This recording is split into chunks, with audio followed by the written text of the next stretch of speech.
मुसलमान दोस्तों के मुताबिक कि इस्माइल की कुर्बानी दी जाती है। आपको क्या लगता है कि जब हज़रत इस्माइल गए होंगे हाजरा बीबी के पास और उनको हज़रत इब्राहीम गए होंगे हाजरा बीबी के पास और उनको कहा होगा जी बेटा तो देना है, इसकी मैंने कुर्बानी चढ़ानी है, तो उन्होंने क्या खुशी खुशी दे दिया होगा? उन्होंने तो सबसे पहले उनका ये एतराज़ बनता है कि भाई पहले हमें धक्के मार के घर से निकाला है, और जब हमें घर से निकाला है तो साथ कोई सामान भी नहीं दिया, थोड़े बहुत पैसे ही दे देते। ये उन्होंने कुछ भी नहीं कहा, उन्होंने भी चुप करके कहा ले जाओ जी बेटा, ले जाओ आप कुर्बान कर दो। ये अकली दलाइल पर ही बात पूरी नहीं उतरती, बिल्कुल नहीं उतरती। दूसरे नंबर पर पहले तो हमने ये देखा ना कि नबूवत और पैगम्बरी वाली वो लिस्ट में ही नहीं आते पैगम्बर हज़रत इस्माइल जो हैं। उसके बाद कुरान शरीफ से मैं आपको एक और सबूत देना चाहूँगा जिसके मुताबिक वो नबी नहीं थे, हज़रत इस्माइल जो है नबी नहीं थे वो। उसके लिए सूरह कसस 28 नंबर सूरत, सूरह कसस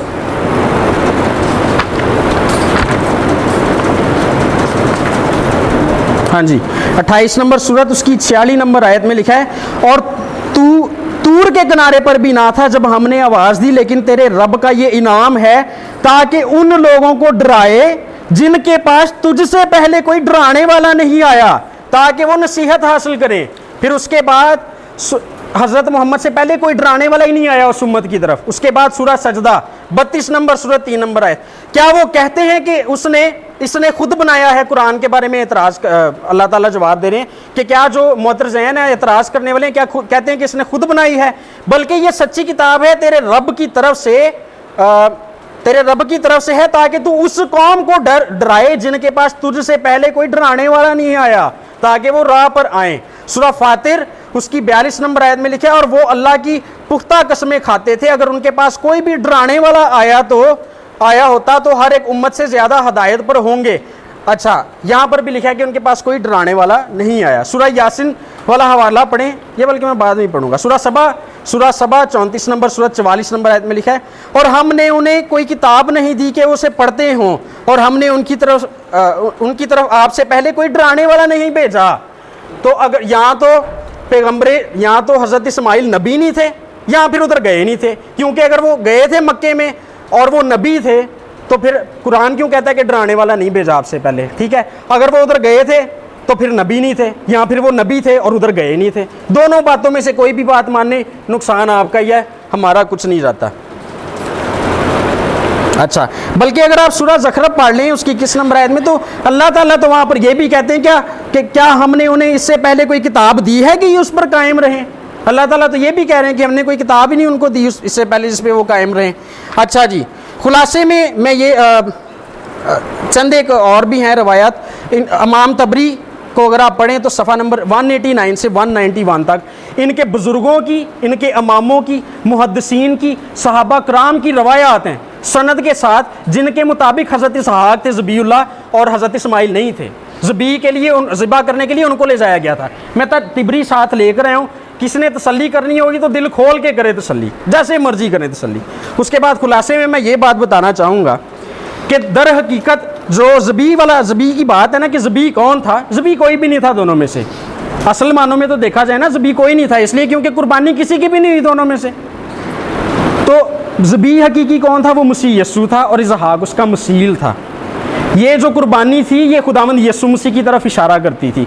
खुदा ने ज़िबा करने का जो वाक़या, इसकी दो वजूहात थी। एक, खुदा इब्राहिम के ईमान का टेस्ट लेना चाहता था, उसकी मोहब्बत का, और दूसरे नंबर पे खुदा ये बताना चाहता था कि तुम बाप हो, तुम्हारे लिए बेटा कुर्बान करना इतना मुश्किल है, लेकिन मैं करके दिखाऊंगा दुनिया के गुनाहों के लिए अपना बेटा कुर्बान।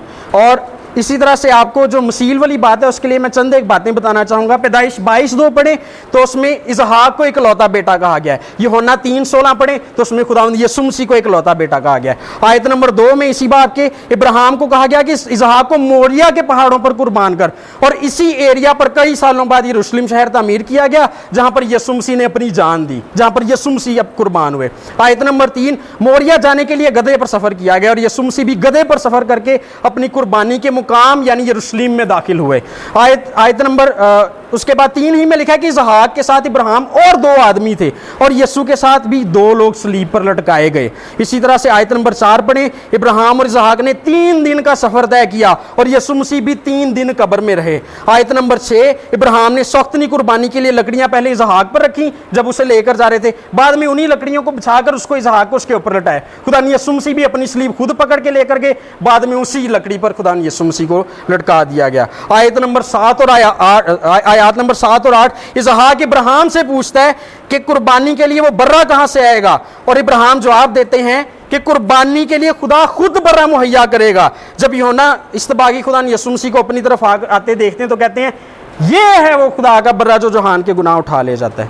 तो हकीकी ज़बी दरअसल खुदावंद यीशु मसीह थे और इसहाक जो हैं उनके मसील थे। हमने जो अपनी गुफ्तगू में देखा वो ये कि अगर ये देखा जाए कि ज़बी जो है ज़बी के ज़बह करने के लिए किसको ले जाया गया, तो हज़रत इसहाक थे, लेकिन हकीकी ज़बी दरअसल खुदा यीशु मसीह थे। मेरा ख्याल है टाइम भी पूरा हो गया है और गुफ्तगू भी जो है वो ख़त्म हो गया। तो बहुत बहुत शुक्रिया। हकीम साहब से दरख्वास्त है कि वो आएँ और अपना केस पेश करें।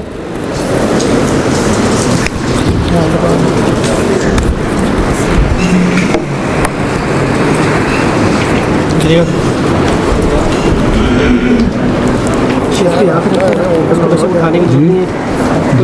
ये इधर ही रहेगा।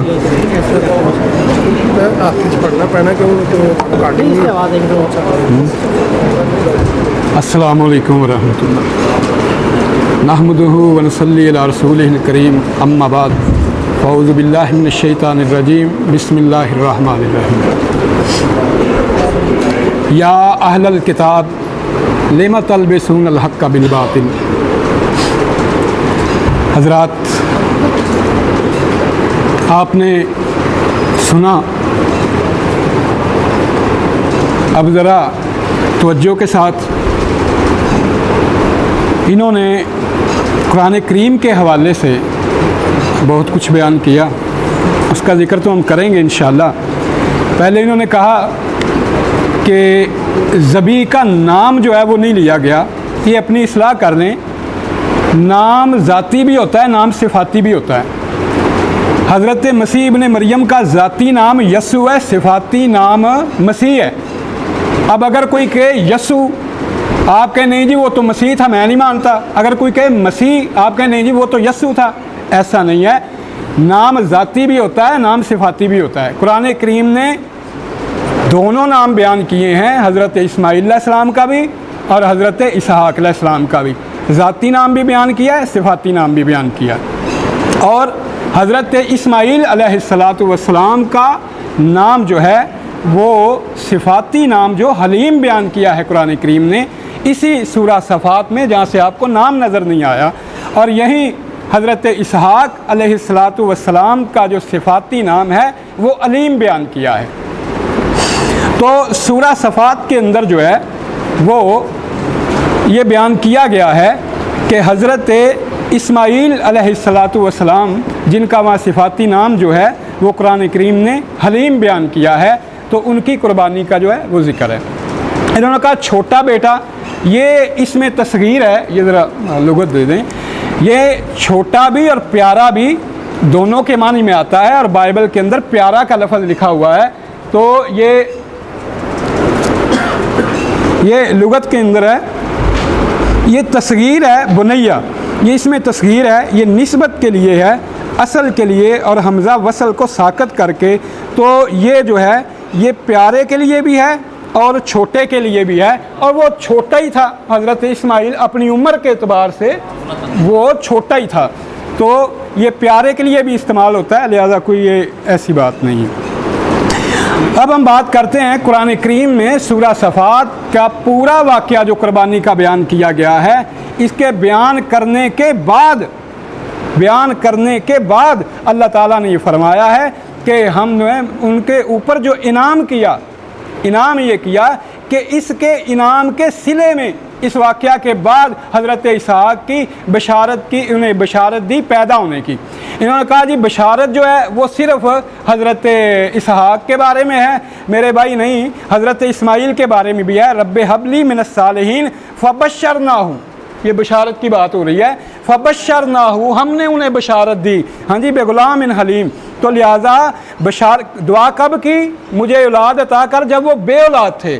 और जब बे औलाद कब थे, कितनी उम्र तक, बाइबल के मुताबिक जो है 86 साल की उम्र तक वो बे औलाद रहे हैं।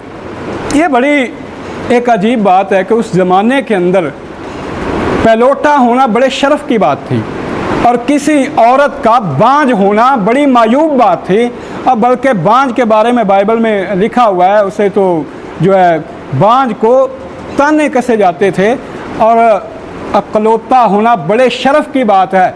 मौजज़ा ये है कि इब्राहीम अलैहिस्सलाम भी बीमार नहीं है और हज़रत सारा भी बीमार नहीं है। मौजज़ा ये है, ये खुदा की कुदरत है, उसने पैदा नहीं होने दिया हज़रत इसहाक़ अलैहिस्सलाम को। क्यों?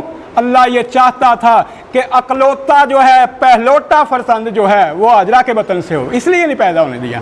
वरना उनके बुढ़ापे के अंदर, बुढ़ापे की उम्र में उनको बेटा अता कर दिया, जवानी में क्यों नहीं अता किया? वजह यह थी कि पहलौटा फरजंद जो होता था वो बरकत के लिहाज से भी वो अल्लाह होता था, फजीलत के लिहाज से भी वो अल्लाह होता था, दुनियावी लिहाज से भी वो अल्लाह होता था, रूहानी लिहाज से भी वो अल्लाह होता था। और जब तक हज़रत इब्राहीम अलैहिस्सलाम का पहलौटा फरजंद हज़रत हाजरा के बतन से पैदा नहीं हुआ, अल्लाह ताला ने सारा को औलाद ही नहीं अता की, सिर्फ इसी वजह से। फिर अगली बात यह है कि कुरान करीम ने वहीं ये बयान किया है कि व तरकना अलैहि फिल आखिरीन, इस अमल को हमने रहती दुनिया के लिए जो है वो इसे जारी कर दिया, आखिर लोगों तक के लिए इसे जारी कर दिया। और हज़रत इब्राहीम अलैहिस्सलाम के उस अमल से लेके आज तक आप देखें, हर साल लाखों करोड़ों मुसलमान जो हैं वो कुर्बानियाँ करते हैं। किस लिए? कि हज़रत इस्माईल अलैहिस्सलाम जो थे बतौर ज़बी जो थे, उनका हुक्म दिया गया था और अल्लाह ने उसके बदले में दुम्बे की कुर्बानी को कबूल किया। लिहाजा बतौर यादगार भी हम देखें तो इस सारे वाक़या के बाद जो है वो हज़रत इसहाक़ अलैहिस्सलाम का जो है वो ज़िक्र आता है। इन आयात के अंदर, कुरान करीम की इन आयात के अंदर जो है वो इन सब का तज़किरा करने के बाद हज़रत इसहाक़ की पैदाइश का जो है ना वो वादा किया जा रहा है। जब कुर्बानी का ये वाक़या हो गुज़रा उसके मुद्दत बाद। और एक बात इन्होंने की कि हज़रत इस्माईल अलैहिस्सलाम जो थे वो खुदा के नबी नहीं थे। भाई सूरा मरियम है और सूरा मरियम के अंदर जो है उनका नबी होना लिखा हुआ है, आप पढ़ लें। वज़कुर फ़िल किताब इस्माईल इन्नहु कान सादिक़ल वादे व कान रसूलन नबिय्या। और यहाँ दो दलीलें बयान की गई हैं। एक दलील ये, एक इन्होंने जो कहा था नबी की भी दलील है और एक दलील ज़बी होने की बयान की गई है सूरा मरियम में कि ज़बी हज़रत इस्माईल अलैहिस्सलाम थे। क्या वो दलील ये है कि कान सादिक़ल वादे, वो वादे का सच्चा था। क्या वादा था? वादा कुरान करीम ने बयान किया है। वादा ये था जब बाप ने कहा इन्नी अरा फिल मनाम अन्नी अज़बाहुका फंज़ुर माज़ा तरा। बाप ये कहता है कि बेटा मैंने रोया में देखा है कि मैं तुझे ज़िबा कर रहा हूँ, तेरा क्या इरादा है? तो बेटा वादा करता है, बेटा वादा करता है, अब्बा जी जो आपने देखा है आप वो कीजिए, मैं सब्र करने वालों में से हूँगा। और कुरान करीम कहता है काना सादिक़ल वादे, उसने वादे को सच्चा कर दिखाया। ये वादा था, कुरान करीम ने बयान किया है कि ये वादा किया था। और वादा क्या था? काला याबत फल मा तोमर, अब्बा जी जो आपको हुक्म मिला है ना आप करें, मैं वादे का पूरा निकलूँगा। और कुरान करीम कहता है इन्नहु कान सादिक़ल वादे, और ये भी कुरान करीम ने दलील दी है। तो ये मैं अभी करता हूँ अभी। तो कुरान करीम के अंदर जो हैं वो 4 दलाइल हैं हज़रत इस्माईल अलैहिस्सलाम के ज़बी होने के। नंबर 1, वो दुआओं का हासिल बेटा था, वो बेटा दुआओं का हासिल बेटा था। और दुआ हज़रत इब्राहीम अलैहिस्सलाम ने कब की थी? जब उनकी कोई औलाद है ही नहीं थी। और जब हज़रत इस्माईल अलैहिस्सलाम थे उन्हें बशारत दी गई तो बाइबल कहती है कि इब्राहीम अलैहिस्सलाम दूसरे इसहाक़ के लिए उन्हें खुशी भी नहीं हुई बशारत की। उन्होंने कहा नहीं, काश इस्माईल ही तेरे हजूर जीता रहे। लिहाजा कुरान करीम की पहली दलील ये है कि वो दुआओं का हासिल बेटा था। दूसरी दलील ये बयान की है को वो उस हलीम बेटा था, और हज़रत इसहाक़ अलैहिस्सलाम थे वो अलीम थे, हलीम हज़रत इस्माईल अलैहिस्सलाम थे। और तीसरी बात ये है कि कुर्बानी के वाक़या के वक़्त हज़रत इसहाक़ पैदा ही नहीं हुए थे, ये उसके बाद की बात है, जब उन्हें इस वाक़या के बाद उन्हें जो है वो बशारत दी गई है। और चौथी बात ये की गई है कि इस अमल को, इस फ़ेल को, इब्राहीम अलैहिस्सलाम के फ़ेल को, ये पशीन गोई है कुरान करीम की, हमने क़यामत तक के लिए जारी रख दिया, आखिर लोगों के लिए आज तक ये अमल जारी व सारी है।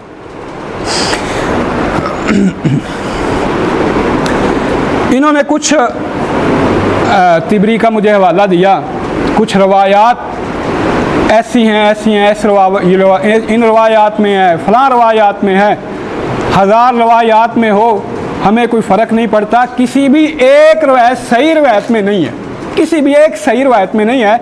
जब ये किसी रवायत का हमें हवाला देंगे मैं उसका जवाब दूंगा। बहरहाल इन्होंने मजबूरी तौर पे इन्होंने एक दौस जमाया कि हमारे पास इतने हवाले हैं, तिबरी मैं साथ लेके आया हूँ, मैं ये लेके आया हूँ, अंजील बरनबास मुझे दीजिएगा।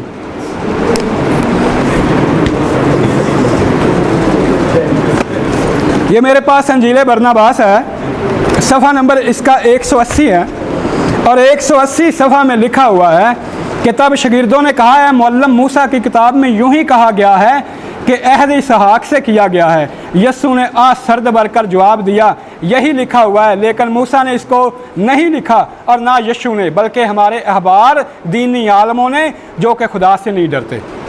आगे उनसे सवाल किया गया कि ए खुदावंद हमें बता कि जो कुर्बानी का फ़र्जंद था ज़बी कौन था, तो इसका जवाब हज़रत मसीह देते हैं कि तब उस वक़्त अल्लाह ने इब्राहीम से कहा, तू अपने पहलोठे बेटे इस्माइल को ले और पहाड़ पर चढ़ जा। ये जो रवायात का जो आपके पास रवायात है ना, इसका जो जवाब देंगे वो बतौर एडवांस वही जवाब जो है ना वो मेरी तरफ से होगा।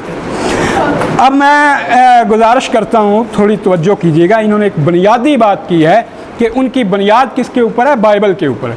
हमें देखना चाहिए, कोई कहता है कि खिश्ते अव्वल चून हद में मार कज ता सरैया मीर व दीवार कज।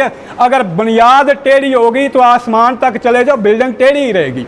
अब हमने देखना है कि जिस किताब की बुनियाद जिसके ऊपर ये रख रहे हैं उस किताब का हाल क्या है।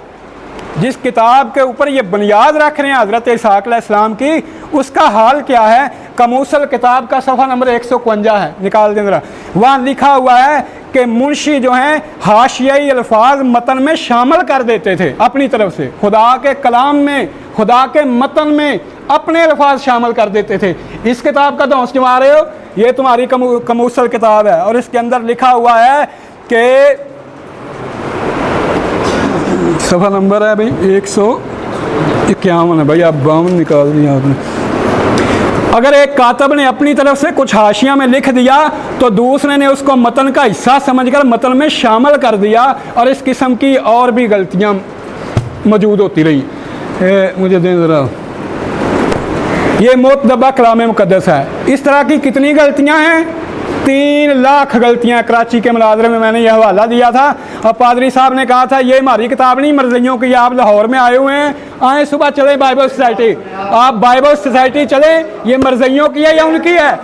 अच्छा ठहर जाएँ, मैंने आपसे जो कहा 3 लाख जो हैं इसमें गलतियाँ हैं बुनियादी तौर पर। सेहत कुतुब मुक़द्दसा दें मुझे, ये एक लफ्ज़ सुने, बैठ जाएँ भाई, बैठ जाएँ। क्या हो गया आपको? मुझे लुकमों की ज़रूरत नहीं है, अल्लाह के फजल से। जी अजमीन साहब को बोलने दे, इनके पास 35 टाइम है, 35 मिनट है, ये जो कहते हैं कहने दे। आप बाद में किसी का प्रोग्राम हो तो बाद में मैं इधर ही हूँ, अल्लाह के फजल से रात बाद में कर लूँगा। ये हमारी कुतुब मुक़द्दसा है। मेरा ये दावा है कि यहाँ इस्माइल का नाम खारिज करके इसहाक़ लिखा गया है। और भाइयों ये लिखा हुआ है इस किताब के अंदर कि पूरा बाब जो है ये किसी और शख्स की तसनीफ़ है, ये मतन में शामिल नहीं था, किसी ने बाद में मतन में शामिल किया। और इस्तिस्ना का आखिरी बाब, क़ुरात की किताब इस्तिस्ना का आखिरी बाब जो है यहाँ हमारी कुतुब मुक़द्दसा में लिखा है, ये मूसा ने लिखा, बाद के किसी आदमी ने इसे मतन में शामिल किया हुआ है। यहाँ मेरे कमूसल किताब में भी, हमारी कुतुब मुक़द्दसा में भी और ये नहीं मुझे तसलीस वालों, तसलीस हवाला दे रहा हूँ आपको, ये जो है मुतालियाती शायत में भी, और एक और हवाला दे देता हूँ, यहाँ ESV बाइबल है, वहाँ भी मरकज़ की अंजील के आखिरी बाब के अंदर जो है यीशु मसीह का जी कर उठना और जो दावत दी गई है कि सब कौमों को तुम दावत दो, ये सारी आयतें बाद में शामिल की गई हैं, मतन में नहीं है, ये तुम्हारी किताबों का इकरार है। अब मैं बात करता हूँ, चंद मिसालें दूँगा कि उस किताब के अंदरूनी शहादतें। अभी इन्होंने कहा मैथ्यू भाई ने कि लूत जो था हज़रत इब्राहीम अलैहिस्सलाम का भतीजा था भाइयों, बोल दो यार, नाराज़ हो जी, आवाम को नाम खातिर करें, सेमिनार नहीं है। आप बोलते रहें, रिकॉर्डिंग मौजूद है, आपने किया, इब्तदा आपने की है। अच्छा, इन्होंने कहा भतीजा था, ठीक है, भतीजा ही था, और इस किताब का हाल ये है कि ये किताब, और सुनो क्या हो गया, हंसते क्यों हो, हंसी इंशाल्लाह जाती रहेगी, क्या हो गया, दिल थाम के रखो, मेरी भी बारी आई है। हाँ सुनना ज़रा, ये पैदाइश निकालो, 14 बाब 14 आयत निकालो, लिखा हुआ है, और इब्राहीम और लूत इब्राहीम का भाई, लूत इब्राहीम अलैहिस्सलाम का भाई, निकालो ज़रा 14, अब अनसो भतीजे को भाई लिखा हुआ है। जिस किताब का हाल ये है कि भतीजे को भाई बना दिया है, उसे बुनियाद बना के मैं कह रही हूँ। और मैं चंद, वहाँ लिखा हुआ है कि इब्राहीम, जब लूत को गिरफ्तार किया गया, बाइबल कहती है जब इब्राहीम के भाई लूत को गिरफ्तार किया गया तो इब्राहीम ने दान तक उनका ताक़ब किया, और दान कौन है, दान जो है वो हज़रत यकूब अलैहिस्सलाम का बेटा था, और हज़रत यकूब अलैहिस्सलाम के पैदा होने के बाद जब दान उस बियाबान में रहने लगा तो उस शहर का नाम दान पड़ा, तब उसका नाम दान। इब्राहीम अलैहिस्सलाम के ज़माने में दान कहाँ था, मालूम हुआ, ये बात बाद में शामिल की गई है। लूत भतीजा था, भाई नहीं था। बाइबल क्या कह रही है, भाई है। दान का जिक्र भी आ गया। चंद मिसालें, एक लतीफ़ा सुनाऊँगा आपको, अब हंसिया के ज़रा, हंसियाँ इंशाल्लाह जाती रहेंगी। बाइबल कहती है जिस किताब का दौंस दिया जा रहा है कि हमारी बुनियाद बाइबल के ऊपर है, किसके ऊपर है, बाइबल के ऊपर। क्या बुनियाद है, लिखा है उसमें, पैदाइश का 11 बाब है, 26 आयत है। ये मेरा मुकदमा है, अभी असल मौजू पर मैंने आना है। तारा 70 वर्ष का था जब इससे अब्राम, नहूर और हरान पैदा हुए। बिशारत साहब, आपको तो मुखातब कर सकता हूँ आपको, आप ज़रा याद तशरीफ लें, रिक्वेस्ट है मेरी, ज़रा 2 मिनट के लिए एक कागज़ पकड़ लें, पेंसिल पकड़ लें, थोड़ा मसला है ये जी। तारा 70 वर्ष का था जब इससे अब्राहम, हरान पैदा हुए। लिख लें जल्दी से ज़रा, 70 वर्ष, तारा 70 वर्ष का था। तारा की उम्र 205 वर्ष हुई, पैदाइश 11:32। तारा 70 वर्ष का था जब इब्राहिम पैदा हुए। तारा की कुल उम्र हुई 205 वर्ष। ये ज़रा जमा, और आगे है, अगले ही बाब में वहाँ लिखा हुआ है कि अपने बाप की वफ़ात के बाद खुदा ने उन्हें कनान जाने का हुक्म दिया, और अब्राहम 75 वर्ष का था जब हारान से रवाना हुआ। ये ज़रा जमा कीजिएगा, 70 पैदाइश के वक़्त उनकी उम्र थी 70 वर्ष। तारा की उम्र पैदाइश के वक़्त 70 वर्ष थी। कुल उम्र हुई कितनी, और 205 साल में उनकी वफ़ात हुई। अब ज़रा 205 से -70 करें, कितना हुआ, 135 आया ना। अब मुझे बताएं, किसी को समझ आई है, कोई ना यार, हाँ जी। अब मुझे बताएं कि वहाँ जो है ये बाइबल इल्हाम बयान किया, इल्हाम जो है ये हमें खबर दे रहा है। खबर क्या दे रहा है कि उस वक़्त उनकी उम्र क्या बन रही है, इस हिसाब से उनकी उम्र बन रही है 135 साल। और जब इस हिसाब से, क्यों जी, कितनी बनी, जमा कर दें ज़रा, 135 साल बनी ना।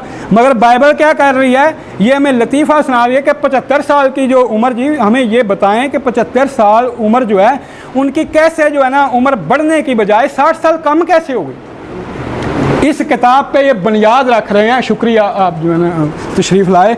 मिसालें और भी बड़ी हैं, मैं वक़्त की किल्लत के पेश नज़र जो है मैंने सिर्फ आपको ये बताया है कि इस किताब पे जो बुनियाद रख रहे हैं वहाँ अपनी तरफ से ये तहरीफ भी करते रहे हैं, अबवाब अपनी तरफ से शामिल करते रहे हैं। एक बात मेरे भाई ने बड़ी प्यारी की है, इन्हीं की बात, उन्हीं के मतलब की कह रहा हूँ, ज़बान मेरी है बात इनकी। हाँ जी, तो इन्होंने कहा है कि कुर्बानी जो थी बच्चे की हुई थी, बच्चे की हुई थी ना जी, आदमी की नहीं हुई थी, कुर्बानी आदमी की नहीं हुई थी, बच्चे की हुई थी। अब ज़रा सुनिएगा दिल थाम के, बाइबल का बयान है कि जिसकी कुर्बानी हुई थी वो लड़का था। लड़का किसको कहते हैं? या 12-14 साल की उम्र, 15 साल की उम्र का उसे लड़का, 16 साल की उम्र का उसे लड़का कहा जाएगा।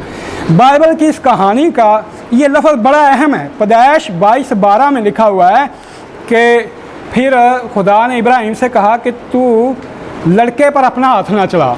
पता चल गया कि वो लड़का था, वो लड़का, वो 35-40 साल का आदमी नहीं हो सकता। ये खुद इन्होंने इकरार किया, चूँकि इन्होंने खुद बात की है, लिहाजा मैं इनकी बात को आगे बढ़ा रहा हूँ।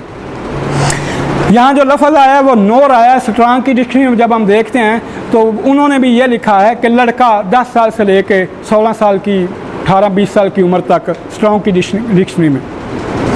तो अब मसला ये है कि बाइबल ने इस कहानी के बयान करने के बाद बयान ये किया है कि सारा की उम्र 127 बरस हुई और सारा की ज़िंदगी के साल इतने ही थे। और हज़रत सारा की वफ़ात कैसे हुई? तालमुद दीजिएगा मुझे। हज़रत इब्राहीम अलैहिस्सलाम जब बेटे को कुर्बानी करने के लिए लेके गए, तालमुद कहती है कि एक बूढ़े ने आके सारा को कहा कि तेरे बेटे को इब्राहिम ने ज़िबा कर दिया है। और ये बात सुन के सारा की वफ़ात हो गई। ये बात सुन के वो उन्हें ढूंढने निकली, उसकी वफ़ात हो गई ये बात सुन के। अब सोचें खुदारा, जब हज़रत इसहाक़ अलैहिस्सलाम की जो बशारत दी गई है बाइबल के मुताबिक, उस वक़्त हज़रत इब्राहीम अलैहिस्सलाम की उम्र थी 100 साल, हज़रत सारा की उम्र थी 90 साल। ये बाइबल के अंदर लिखा हुआ है। और बाइबल में बता रही है कि जब हज़रत सारा की उम्र 127 वर्ष की हुई तो उनकी वफ़ात हुई। 90 तो 27 हिसाब करो कितने हो गए जी? 37 साल हो गए। और ये कहती है, तालमुद में लिखा हुआ है कि जब वो उन्हें कुर्बानी करने के लिए लेके गए तो उन्हें सारा को किसी एक बूढ़े ने कहा कि तेरे बेटे को वो कुर्बान करने के लिए ले गया है। तो ये बात सुन के, इस खबर को सुनने के बाद जो है वो उसकी वफ़ात हो गई। अब उस वक़्त जो है हज़रत इसहाक़ की उम्र बन रही है 37 साल आपकी बाइबल के मुताबिक। और यहाँ लिखा है कि कुर्बानी लड़के की होगी, आदमी की तो नहीं ना हो सकती, कुर्बानी लड़के की होगी। एक और बात इन्होंने की, कुछ चीज़ों का जवाब मैं इनको बाद में दूंगा, चूँकि बुनियादी इन्होंने सोख्तनी पे बड़ा ज़ोर दिया। सुन लें, ये सोख्तनी कुर्बानी जो है ये खालिस्तन देवताओं के पुजारियों, बुतों के पुजारियों का है। और ये जो है कहीं भी खुदा की शरीयत में ये नहीं है। हमें पता ये चलता है कि तौरात का ये लफ्ज़, जब इसमें सोख्तनी कुर्बानी का लफ्ज़ आ रहा है तो हमें मालूम ये होता है कि जब बनी इसराइल गुमराह होके बाल की परस्तश करने लगे थे, जब बनी इसराइल गुमराह होके ये देवताओं की परस्तश करने लगे थे, जब बनी इसराइल गुमराह होके हैकल के अंदर जो थे कुर्बानियाँ बुतों के नाम की करने लगे थे, ये कहानी तब की गढ़ी हुई है। क्योंकि सोख्तनी कुर्बानी उस वक़्त की इजाज़त है। सोख्तनी कुर्बानी क्या होती थी? कदीम ज़माने में कुर्बानी जो है पहले दिन से है और कुरान करीम ने बताया है कि आखिरी दिन तक रहेगी, जैसा कि मुसलमानों में ये फेल जारी है। हज़रत आदम अलैहिस्सलाम के 2 बेटों ने कुर्बानी की। सोख्तनी कुर्बानी क्या होती थी? तो हमने अपने टुच्चू लगा के लकड़ियाँ बना के सोख्तनी कुर्बानी बनाई है। सोख्तनी कुर्बानी ये हुआ करती थी कि कुर्बानी के बाद वो सिरी जानवर की, उसकी चर्बी और उसकी खाल वगैरह उसे रख दिया जाता था। आसमान से बिजली आती थी, वो आके जलाती थी और वो दलील हुआ करती थी कि ये कुर्बानी कबूल हुई है। और ये सोख्तनी कुर्बानी उठाओ, हमारे लिए मुसीबत ये है यारो कि हम अपनी किताबें भी पढ़ें, तुम्हारी किताबें भी पढ़ें और तुम्हारी पढ़ने के बाद तुम्हें भी पढ़ाएं। ये अपनी कमोस ही पढ़ लो, अल्लाह देखो खुदा रहा कि कमोस ही उठा के देखो और तुम्हारी कमोस में देवताओं की जो कुर्बानियों का हाल बयान किया गया है उसी में पढ़ लो कि देवताओं, ये सोख्तनी कुर्बानी देवताओं के पुजारी किया करते थे। क्यों किया करते थे? मुझसे सुनो फलसफा, मैं देखूंगा अब कौन हंसेगा। हाँ, मुझसे सुनो फलसफा। अब मैं खुद हाँ जी, मुझसे सुनो फलसफा। ये है कि देवताओं के जो पुजारी थे, देवताओं के पुजारी जो थे वो अपने बेटों की कुर्बानी किया करते थे। हज़रत इब्राहीम अलैहिस्सलाम को कुर्बानी, अपने बेटे की कुर्बानी का हुक्म क्यों हुआ था? वजह क्या थी कि हज़रत इब्राहीम अलैहिस्सलाम को खुदा से बड़ी मोहब्बत थी, बड़ा प्यार था। और वहाँ जो कनान का रहने वाले थे ना, कनानी जो थे, वो अपने देवताओं के लिए पलोठे बेटे की कुर्बानी नज़र किया करते थे। अब बाल के लिए अपने पलोठे बेटे की कुर्बानी दी जाती थी। अब बुत परस्त जो थे, पहले बेटे की बुत के सामने उसकी कुर्बानी दी जाती थी और उसका खून जो था उसकी चौखट पे लगाया जाता था और उसके सर पे मला जाता था। और वो कहते थे कि ये तो हमारा बेटा है, अब अपने बेटे का कोई गोश्त खाता है, इसका क्या करें? और लकड़ियाँ इकट्ठी करके उसको जला दी कि इसकी खुशबू से हमारे देवता जो है खुश होते हैं। लिहाजा ये सोख्तनी का जो लफ्ज़ है, ये इस बात की दलील है कि ये कहानी उस वक़्त गढ़ी गई है कि जब ये सोख्तनी कुर्बानी बुत परस्तों से इन्होंने मुस्तार ले ली थी। लिहाजा जो आपने कहा कि बच्चे की कुर्बानी थी, मैं इसकी तायीद करता हूँ और बाइबल से और तालमूद से साबित होता है। इसहाक की उम्र उस वक़्त जो थी 37 साल थी, बच्चा उस वक़्त जो थे वो नहीं बनते थे। भाइयों, खुदारा सोचिए, खुदा इंसान नहीं कि झूठ बोले, खुदा झूठ नहीं बोलता। और बाइबल में लिखा हुआ है कि इन बातों के बाद यूँ हुआ कि खुदा ने अब्राहम को आजमाया। पैदाइश 22:12 है। मालूम हुआ कि ये आजमाइश थी, ये आजमाइश थी और खुदा झूठ नहीं बोलता, सीधी सी बात है। और खुदा ने कहा, रास्तबाजों के बाप इब्राहीम अलैहिस्सलाम से ज़्यादा कोई ये बात नहीं समझ सकता कि खुदा झूठ नहीं बोलता। हाँ जी, तो खुदा ने वादा किया इसहाक अलैहिस्सलाम के बारे में, क्या उनकी पैदाइश से भी पहले, उनकी पैदाइश से भी पहले। ज़रा दर्द दिल हो तो सुनिए। कहा, बेशक तेरी बीवी सारा के तुझसे बेटा होगा, तो उसका नाम इसहाक रखना, मैं इससे और फिर उसकी औलाद से अपना जो अबदी अहद है वो बांधूंगा।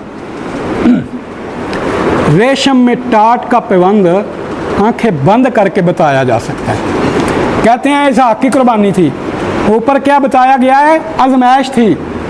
और पैदाइश से पहले जब खुशखबरी दी गई है उनकी, तो क्या बताया गया है कि तेरे बेटा होगा, तो उसका नाम इसहाक रखना, और उसके बाद उसकी औलाद से पोते की खबर तो पहले ही दी जा रही है, तो आजमाइश कहाँ से आ गई? हज़रत इसहाक के पैदा होने से पहले कहा जा रहा है कि तेरा बेटा होगा इसहाक, और उसके बाद उसकी नस्ल होगी। हाँ जी, उससे मैं अपना ये है रेशम में टाट का पैबंद। या ये पैबंद लगा हुआ है, ये पैबंद नहीं लगा हुआ, तो फिर सीधी सी बात है कि खुदा झूठ नहीं बोलता।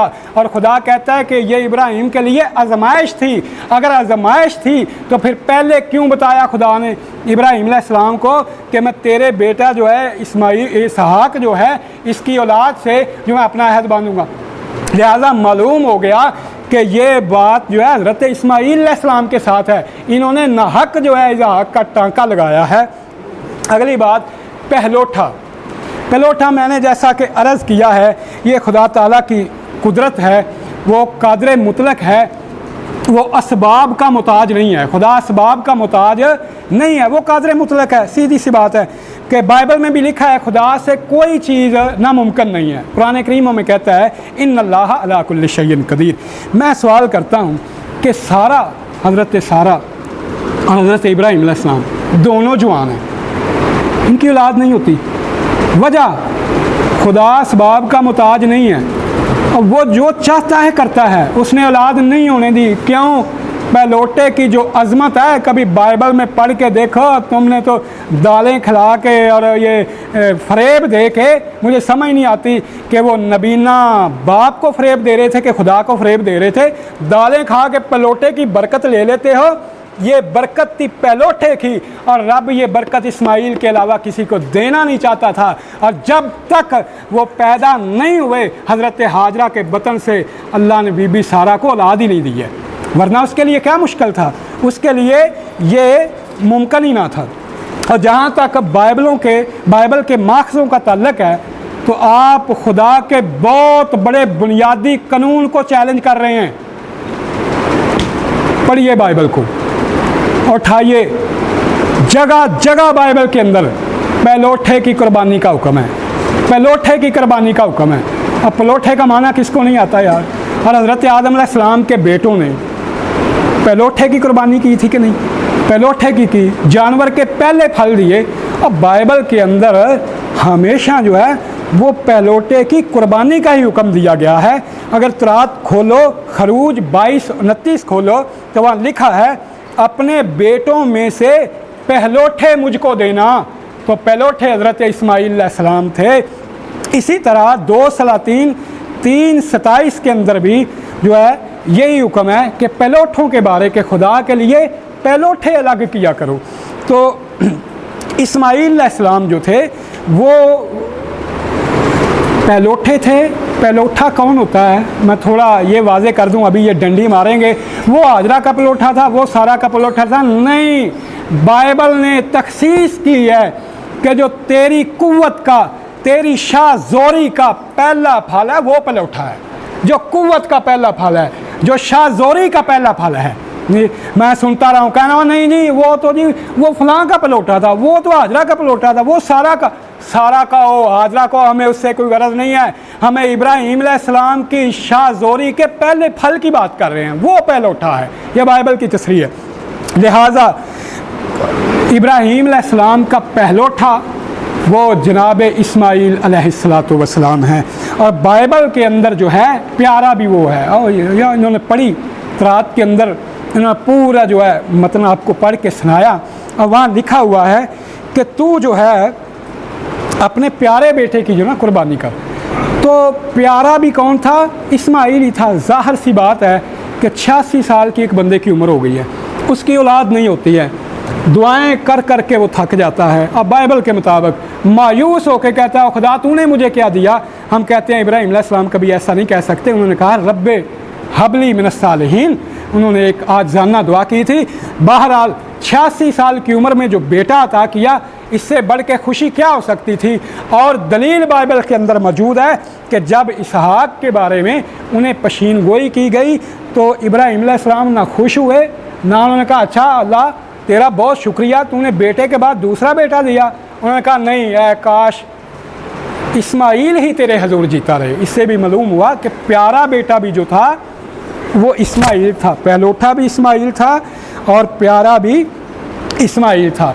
ये फ़र्क आप करते हैं, ये फ़र्क आप करते हैं। इब्राहीम अलैहिस्सलाम की आधी शख्सियत को मानते हैं, आधी का इनकार करते हैं। बाइबल ने कहा है कि जो इब्राहीम अलैहिस्सलाम पे लानत करेगा खुदा उस पे लानत करेगा, जो इब्राहीम अलैहिस्सलाम को मुबारक कहेगा खुदा उसे मुबारक कहेगा। तो भाइयों आप आधी शख्सियत का इनकार करके जो उनकी शख्सियत हज़रत हाजरा के साथ है तसब से हसद से कहते हो वो लौंडी थी और उसके साथ अहद नहीं था।